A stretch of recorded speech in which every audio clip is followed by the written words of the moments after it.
국내 위 대형마트인 홈플러스의 기업회생 사태가 한 달을 넘기고 있지만 후폭풍은 여전합니다. 홈플러스의 납품을 끄는 협력사와의 책임 공방과 함께 막대한 손실이 우려되는 금융 투자자들의 반발도 거센데요. 이런 상황에서 홈플러스 최대 주주인 MBK 파트너스의 대처는 사태를 수습하기는커녕 오히려 악화시키는 분위기입니다. 정치권과 금융권의 압박 수위를 높이고 있는데요. 산업위부 신채연 기자와 이야기 나눠보겠습니다. 신 기자, 벌써 이 홈플러스 사태 한 달이 됐어요. 네, 지난달 4일이었죠. 홈플러스가 기습적으로 기업 회생 절차를 신청하면서 이번 사태가 시작됐습니다. 홈플러스는 신용등급이 하락해 잠재적인 자금 이슈에 대응하기 위한 차원이라고 밝혔지만 등급 하락을 미리 알았다는 의혹이 여전히 풀리지 않고 있는 상황입니다. 그런가 하면 홈플러스로부터 납품 대금을 못 받을 것을 우려한 협력사들, LG전자와 롯데칠성음료 등 업종을 가리지 않았는데요. 현재는 대부분 납품을 재개했지만 우유업계 1위 서울의회와는 갈등을 이어가고 있습니다. 이런 가운데 홈플러스는 지난 10일 서울회생법원에 2조 7천억 원 규모의 채권자 목록을 제출했고요. 오는 6월 12일까지 회생 계획안을 제출할 예정입니다. 워낙 이런저런 파장들이 커지고 있는데 신 기자 방금 언급한 서울의회와의 갈등, 이 어떤 상황인가요? 네, 서울의회는 지난달 20일부터 홈플러스 납품을 전면 중단했습니다. 대형마트 우유 코너에서 소비자들이 가장 많이 사는 1위 제품이 빠진 겁니다. 홈플러스는 이와 관련해 납품 지연 또는 축소로 농가 피해가 확산할 수 있다며 이해 단체들이 자기 몫만 챙기고 있어 피해 복구가 지연되고 있다고 밝혔습니다.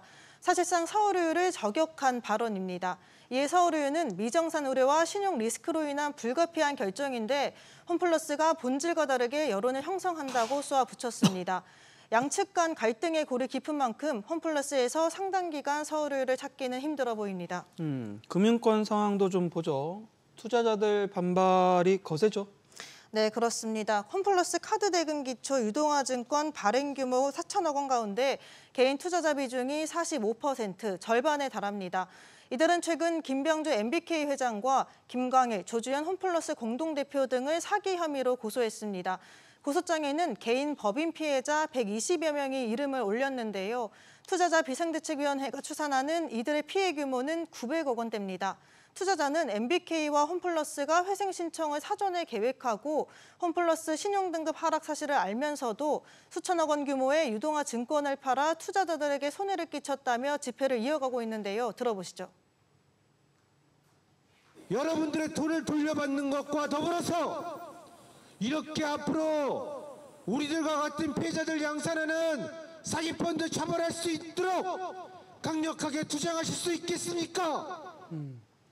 그런데 지금 MBK의 수장인 김병주 회장을 향한 비판이 거세요. 특히 사제 출연을 한다고 약속을 했는데 그 규모, 그야말로 생색내기라는 비판이 많죠.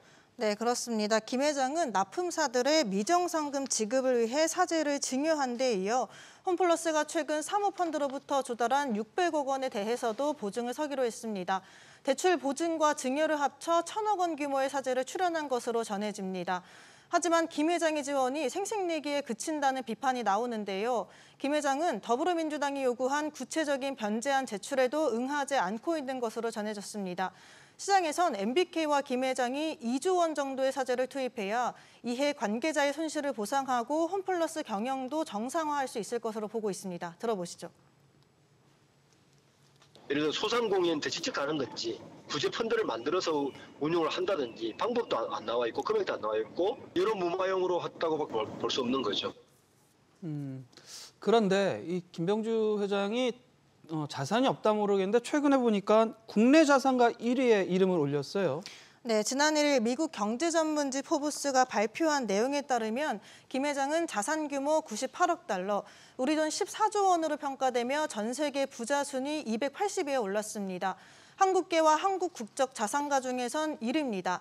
이재용 삼성전자 회장의 자산은 82억 달러로 평가됐는데 김 회장이 16억 달러, 약 2조 원 더 많은 자산을 보유하고 있는 겁니다. 김 회장이 상당한 자산을 보유하고 있음에도 구체적인 사재 출연 계획 요구에는 침묵하고 있어 비판 여론도 커지고 있습니다. 이런 가운데 홈플러스 사태로 열심히 일한 어떤 그 내부 직원들, 걱정이 큰 상황이죠. 네, 홈플러스 노동자들은 구조조정 없는 회생안을 요구한다며 최근 천막 농성에 돌입했습니다. 마트노조 홈플러스 지부는 회생 계획에 구조조정과 점포 매각이 포함돼서는 안 된다며 생존권 보장을 요구하고 있습니다. 노조는 MBK가 홈플러스를 돈벌이 도구로 전락시키고 이제 기업회생이라는 이름 아래 청산하려 하고 있다고 주장하는데요. 노조는 다음 달 1일 직원 3천여 명과 함께 투쟁 대회를 열고 MBK 규탄에 나서겠다는 계획입니다. 보면은 그 멘트 중에 MBK가 홈플러스를 돈벌이 도구로 전락시켰다. 멀쩡한 점포들을 내다판 것도 포함되는 거죠. 네, 그렇습니다. 앞서 MBK는 2015년 홈플러스를 7조 2천억 원에 인수하면서 홈플러스 명의로 5조 원의 대출을 받았습니다. MBK는 차입금을 갚기 위해 점포를 매각하고 있다는 의혹을 받는데요. 홈플러스가 MBK에 넘어간 뒤 경기 안산점과 부산 가야점 등 알짜 점포를 비롯해 10개 넘는 매장이 문을 닫았습니다. 노조에 따르면 MBK 인수 이후 홈플러스 직원 수는 5천 명 넘게 줄었습니다. 주요 점포를 정리하면서 매출도 떨어지고 수익성도 악화됐는데요. 홈플러스는 MBK에 인수되기 전 연간 매출 8조 원대를 기록했지만 현재는 6조 원대에 머물러 있습니다. 2021년부터는 3년 연속 적자를 이어갔고 누적 적자는 6천억 원에 달합니다. 결국엔 이런 상황을 초래한 MBK에 대한 각계의 압박이 거세지고 있죠. 네, 정치권에선 MBK와 김병주 회장에 대한 국회 청문회를 추진하고 있습니다. 국회 정무위원회 소속 민주당 의원들은 지난 15일 기자회견을 열고 MBK를 향해 조속히 사제 출연을 포함한 구체적인 변제와 홈플러스 정상화 계획을 수립해 국회에 보고하라고 촉구했습니다. 금융당국은 MBK와 홈플러스 경영진에 대한 조사 내용을 조만간 검찰에 이첩할 것으로 전해졌는데요.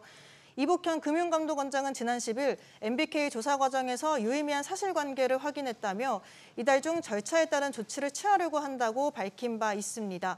이에 앞서 함용일 금감원 부원장도 지난 1일 신용등급 하향 가능성 인지, 기업회생 신청 경위와 시점 등에서 그간 MBK의 해명과 다른 정황이 발견됐다고 언급했습니다.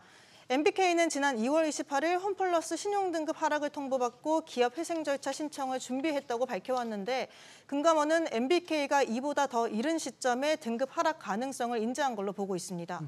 신 기자 이야기 잘 들었습니다.